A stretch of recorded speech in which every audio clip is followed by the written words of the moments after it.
الحمد لله وكفى وسلام على حبيبه المصطفى أما بعد فأعوذ بالله من الشيطان الرجيم بسم الله الرحمن الرحيم سبحان الذي أسرى بعبده ليلا من المسجد الحرام إلى المسجد الأقصى الذي باركنا حوله لنريه من آياتنا إنه هو السميع البصير صدق الله مولانا العظيم۔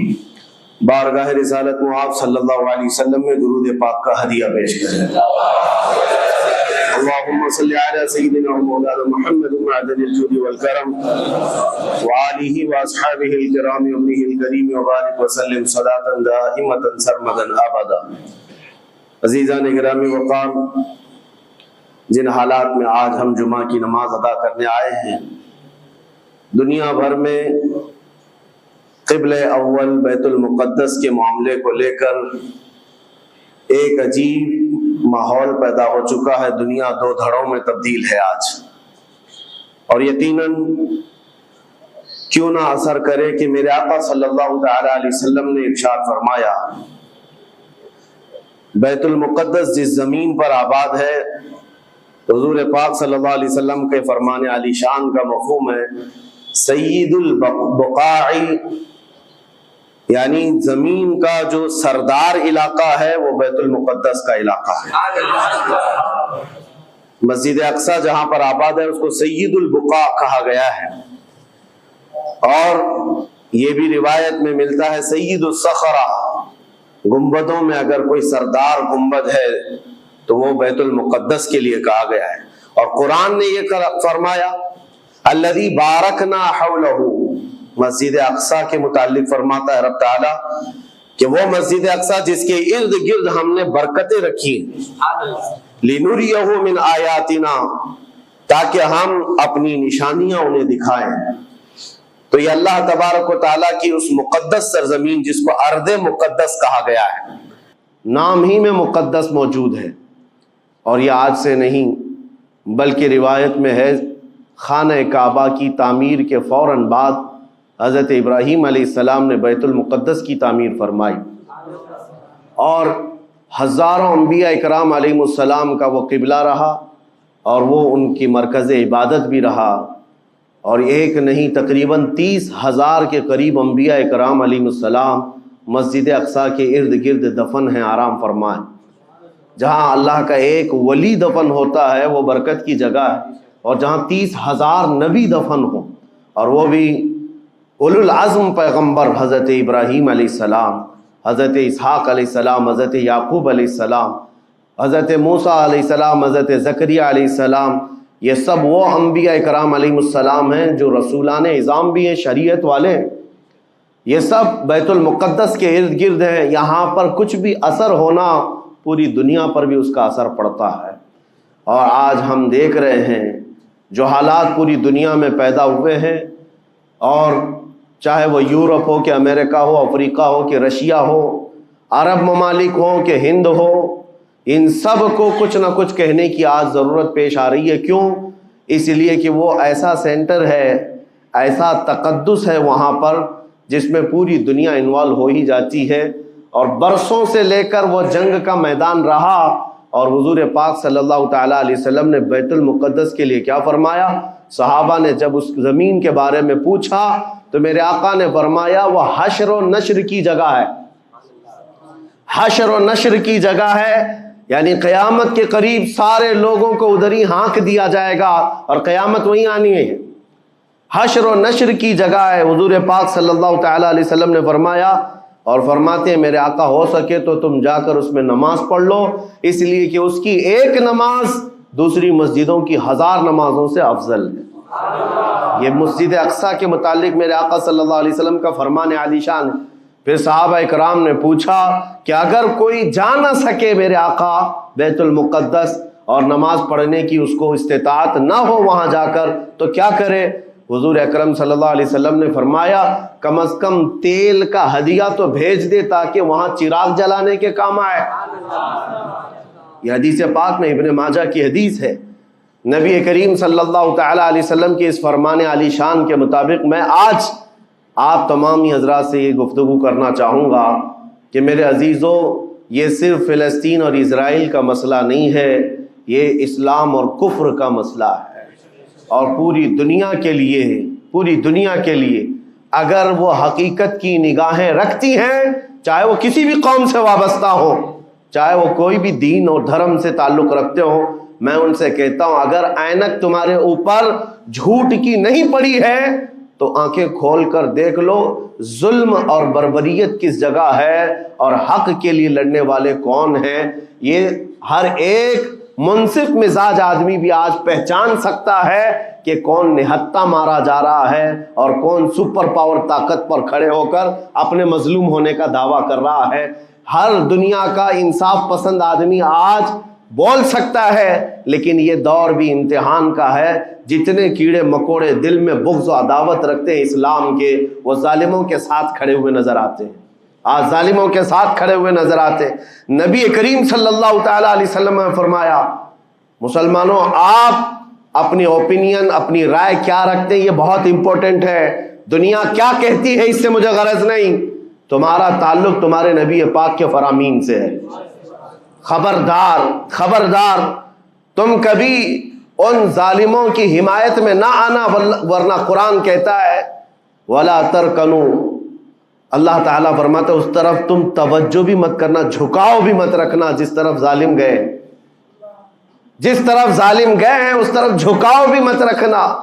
اور آج کہیں ایسا نہ ہو کہ دنیا تمہارے پاس بہت آ گئی، چکا چوند دنیا دیکھ کر، جیسے امارات والے ہوئے، متحدہ عرب امارات، دبئی جیسے آج انٹرنیشنل سٹی ان کے پاس مل گئی ہے، پوری دنیا وہاں پر تجارت کرنے لگ گئی، بحرین جیسے کنٹریز، ان کے پاس دنیا کی فراوانی آ گئی، تو آج وہ یہ سمجھنے لگ گئے کہ ہم کو مظلوم اور غریب فلسطینیوں کی مدد میں بات نہیں کرنی چاہیے، جو سپر پاور طاقت ہے اس کے ساتھ کھڑا ہونا چاہیے، کیونکہ ہماری ٹریڈنگ کا مسئلہ ہے، ہماری تجارت کا مسئلہ ہے۔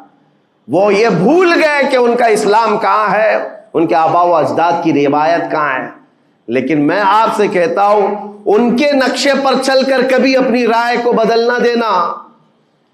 بعض مسلمانوں میں یہ گفتگو پھیلی ہوئی ہے کہ کیا ہم ہی مسلمان ہیں ہندوستان کے، کیا ہم ہی لوگ ہیں جو اپنی رائے بنائیں، وہ بڑے بڑے لوگ ہیں، عرب لوگ ہیں اور بڑے بڑے مشائخ ہیں وہاں پر، ان لوگوں نے رائے الگ بنائی ہے، وہ دنیا کے اور پیسوں کے پجاری بن گئے ہیں، ان کے ہاں نفس غالب آ چکا ہے اور شیطان کا ان کے اوپر غلبہ ہے، وہ حق نہیں دیکھ رہے ہیں۔ میرے عزیزوں کہیں تم اپنی رائے اس طرح بنا لیے تو حدیث کو جھٹلانے والے ہوں گے۔ اللہ کے حبیب صلی اللہ علیہ وسلم کی حدیث سناتا ہوں، حضور پاک صلی اللہ علیہ وسلم فرماتے ہیں لا تزال عصابۃ من امتی یقاتلون علی ابواب دمشق وما حولها وعلى ابواب بیت المقدس ظاہرین علی الحق۔ حضور پاک صلی اللہ علیہ وسلم فرماتے لا یضرهم خذلان من خذلهم ظاہرین علی الحق الى ان تقوم الساعہ۔ میرے آقا فرماتے ہیں قیامت تک میری امت میں ایک جماعت ایسی ہوگی جو دمشق کے دروازوں پر اور بیت المقدس کے دروازوں کے اطراف میں حق کے لیے کھڑی رہے گی قیامت آنے تک۔ اور حضور پاک نے یہ بھی فرمایا، میرے آقا مخبر صادق صلی اللہ علیہ وسلم کے فرمان آج ہم اپنی آنکھوں سے دیکھ رہے ہیں، حضور فرماتے لا یضرهم خذلان من خذلهم۔ میرے آقا فرماتے ہیں دنیا کے بڑے بڑے دھوکہ دینے والوں کا دھوکہ انہیں کچھ اثر نہیں کرے گا، انہیں کوئی نقصان نہیں پہنچائے گا۔ آج بڑے بڑے پیٹروٹ میزائل داغ کر کے اگر وہاں کے علاقوں کو ختم کرنے کا دعویٰ کر رہے ہیں تو مجھے میرے نبی کے فرمان پر یقین ہے یہ کبھی نہیں ہو سکے گا، کبھی نہیں ہو سکے گا۔ کچھ عمارتوں کے گر جانے اور کچھ بچوں کے اور کچھ لوگوں کے قتل ہو جانے کا نام یہ جیت اور فتح نہیں ہے۔ میرے عزیزو آج ہم ان ظالموں کو دیکھ رہے ہیں جن کا دعویٰ تھا کہ دنیا میں ان سے بہتر ڈیفنس طاقت کسی کے پاس نہیں، ان سے بہتر بنکر کسی کے پاس نہیں، ان سے بہتر سائرن بجانے کی طاقت کسی کے پاس نہیں، پوری دنیا کو زہریلے ہتھیار بیچنے والی طاقتیں۔ آج ہم نے یہ بھی دیکھا ہے کہ صرف محض ایک چھوٹی سی جماعت سے ان کے ہاتھ پیر ڈھیلے نظر آتے ہیں اور ان کے جسموں میں کپ کپی نظر آتی ہے۔ ہے, پوری طاقت تمہاری ایک جگہ. میں ابھی چند دنوں قبل عمرہ میں تھا جب یہ پڑھ رہا تھا کہ ایک چھوٹی سی جماعت جس کو پورے انٹرنیشنل دنیا مل کر کے آتنکواد گھوشت کرتی ہے, امریکہ ہو, یو کے ہو اور دوسری بہت ساری طاقتیں, وہاں پر فلسطینیوں کی حمایت میں مجاہدین کو یہ آتنکواد کہتے ہیں, ٹیررسٹ کہتے ہیں, جو اپنے چھوٹے سے علاقے کو بچانے کے لیے اپنی جانیں دے رہے ہیں, وہ آتنکواد ہیں, وہ ٹیررسٹ ہیں. ان کے پاس کھانے پینے کی چیزیں نہیں رہ گئی, ان کی کرنٹ سپلائی بند کر دی گئی, ان کا پانی بند کر دیا گیا, پھر بھی وہ آتنکواد ہیں. میرے عزیزو, یہ دنیا کا دغلا معیار دیکھو آپ. رشیا پورے یوکرین کو تباہ کرتا رہا, پورا راکھ میں بدل دیا. ان ظالم کتوں کی زبان پر کبھی نہیں آیا کہ رشیا آتنکواد ہے یا رشیا ٹیررسٹ ہے. یہ میڈیا میں بھونکتے رہے, رشیا اور یوکرین کی وار چل رہی ہے, زمین کا مسئلہ ہے. ارے ہزاروں لوگوں کو رشیا راکھ میں بدل کر رکھ چکا ہے. کیوں نہیں بولتے اس کے متعلق, کیوں نہیں کہتے کہ وہ آتنکواد ہے؟ اس لیے کہ یہ ظالم دجالی میڈیا جتنے ہیں, انہیں پتا ہے ان کے باپ داداؤں سے بڑی طاقت اس کے پاس موجود ہے. طاقتوں کی پوجا کرنا اور بڑی بڑی طاقتوں کو سلام کرنا یہ ان کی فطرت میں داخل ہے. اور ہم الحمدللہ مسلمان ہر وقت یہ فیصلہ رکھتے ہیں کہ جو غریب ہے, جو مظلوم ہے, وہ چاہے ایک سکہ بھی نہ رکھتا ہو, ہم اس کی حمایت میں ہمیشہ کھڑے رہتے ہیں. یہ اسلام کی خاصیت ہے. ہم طاقت و قوت اور تخت کو دیکھ کر کسی کی حمایت میں نہیں کھڑے ہوتے, بلکہ حق و باطل کو دیکھ کر اگر مظلوم چھوٹی سی جگہ پر بھی ہے تو ہم اس کے ساتھ کھڑے ہیں. اسلام میں ہو یا نہ ہو, اگر وہ مظلوم ہے تو اس کی آواز ہم اٹھاتے ہیں. عزیزان گرامی وقار, جس کو اپنی طاقتوں پر خوب بھروسہ تھا, میں ایک بات عرض کرتا ہوں, مسلمانوں آج جاگنے کی ضرورت ہے, بیداری کی ضرورت ہے. تمہارے دماغوں پر یہ پٹی ڈالی گئی ہے اور یہ بٹھایا گیا ہے ان کے پاس بہت بڑی بڑی طاقتیں, تمہارے ادھر ادھر کرنے سے کچھ نہیں ہوتا, تمہاری آواز اٹھانے سے کچھ نہیں ہوتا. رب تبارک و تعالیٰ نے تمہیں یہ ظاہر کر دیا کہ میں ابھی پڑھ رہا تھا اس چھوٹے سی علاقے میں, غزہ پٹی میں, بڑی بڑی دنیا کی 4 تنظیمیں, خفیہ خبر رساں ایجنسیاں موجود ہیں جو ان کی خفیہ خبریں ہر وقت پہنچاتی ہیں. وہ اسرائیل کی بھی ہے, امریکہ کی بھی ہے, اور سعودی عرب کی بھی ہے, اور ایجپٹ کی بھی ہے. 4 بڑے بڑی کنٹریز کی خفیہ ایجنسیاں کام کر رہی ہیں, اور سب کی سب خفیہ خبر رساں ایجنسیاں فیل ہو گئی, ناکام ہو گئی. اس کے باوجود اسرائیل کے درندوں کو یہ وحشتناک چیز دیکھنی پڑی. دنیا آج اس میں حیرت میں ہے کہ ایسا کیسے ہو گیا, ایسا کیسے فیل ہو گیا, یہ سسٹم کیسے کام نہیں کر سکا, ہمیں پہلے سے اطلاع کیسے نہیں ملی. میں قرآن پڑھ کر کے بتاتا ہوں, میرا رب فرماتا ہے وَمَكَرُوا وَمَكَرَ اللَّهُ وَاللَّهُ خَيْرُ الْمَاكِرِينَ. کافر منصوبہ بناتے ہیں اور اللہ خفیہ تدبیر کرتا ہے, اور اللہ کی خفیہ تدبیر غالب آتی ہے.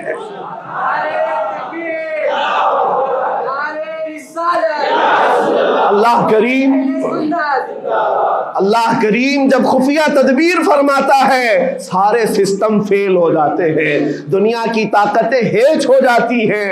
آپ کبھی یہ مت سمجھنا کہ دنیا کے پاس بہت بڑی طاقتیں ہیں. نہیں مسلمانوں, ایمان اس کا نام نہیں ہے. اقبال نے بہت پہلے کہا تھا, اللہ کو پامرد یہ مومن پہ بھروسہ, ابلیس کو یورپ کی مشینوں کا سہارا. ان کے پاس یورپ کی مشینوں کا سہارا ہے, لیکن مسلمان کو اپنے رب کی طاقت پر بھروسہ ہے. میرا رب غالب حکمت والا ہے اور وہ قدرت والا ہے. جس وقت رب تعالیٰ چاہے, کیا آپ نے تاریخ نہیں پڑھی, وہ اگر اپنے نبی کی حفاظت کرنا چاہے تو مکڑی کے جال سے حفاظت کرتا ہے, کبوتری کے انڈوں سے حفاظت کرتا ہے. وہ اپنے حبیب کی حفاظت کرنا چاہے اور کسی نبی کی حفاظت کرتا ہے, مچھلی کے پیٹ میں رکھ کر کے یونس کی حفاظت کر رہا ہے, اور ابراہیم علیہ السلام کو آگ میں ڈال کر کے بھی اس تپش سے بچا بچا رہا ہے، اور اسماعیل علیہ السلام کی گردن پر چھری چل رہی ہے، پھر بھی اس چھری سے بچانے والا مولا کون ہے؟ اور سمندر میں اتر جانے کے بعد موسیٰ علیہ السلام کی بڑی فوج کو راستے دینے والا مولا کون ہے؟ آپ جانتے ہیں ابراہیم علیہ السلام کو آگ سے بچانے والا، یونس علیہ السلام کو مچھلی کے پیٹ میں زندہ رکھنے والا، موسیٰ علیہ السلام کو سمندروں میں راستہ دینے والا وہی خدا ہے جو اپنے حبیب کو کفار مکہ کے ہر ظلم سے بچانے والا، ان کے رات کے منصوبوں کو خاک میں ملانے والا، میرے حبیب کو ان کافروں کے سامنے سے ایسے گزارنے والا کہ وہ کافروں کی آنکھیں ہمیشہ کے لیے اندھی ہو کر رہ جائیں۔ وہ مولا کل بھی تھا، آج بھی ہے اور ہمیشہ رہے گا۔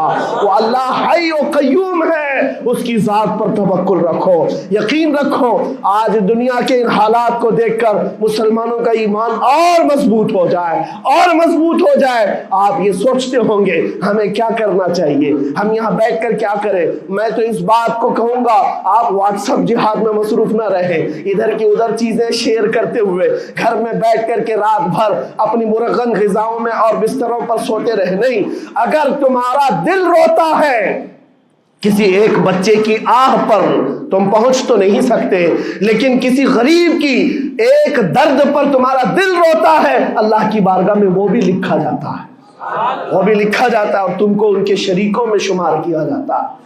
تم اگر رقت کے ساتھ بیٹھ کر کے دعا کرتے ہو، سوچو آج آپ اپنے گھر میں ہیں، تمہارا بیٹا نکلا، جوان بیٹا نکلا، اس کی خبر آئی کہ اچانک اس کی لاش کہیں تڑپتی ہوئی نظر آئی، جیسے خبر سنو گے تمہارا کھانا پینا حرام ہو جاتا ہے، تمہارے گھر بار کا چین و سکون غارت ہو جاتا ہے۔